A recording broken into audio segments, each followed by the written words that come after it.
এখন হচ্ছে রাত 12টা 12। তো আজকের ইনপুট করা কিছু ব্যাটারি আমরা টেস্ট করব এখন।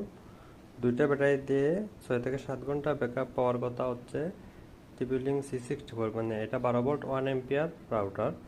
তো আমরা যদি এটা অন করি, ফুল চার্জ আছে 4.21, মানে ব্যাটারি ফুল। তো এখন আমরা টেস্ট করব যে কতক্ষণ ব্যাকআপ পাওয়া যায়। রাউটার এবং অন হয়ে গেলে আমরা আবার 3 ঘন্টা পরে চেক করব, আবার 6 ঘন্টা পরে চেক করব কতটুকু ব্যাকআপ দেয়। তো দুই ব্যাটারি হচ্ছে 8000 mAh, রিয়েল 8000 mAh।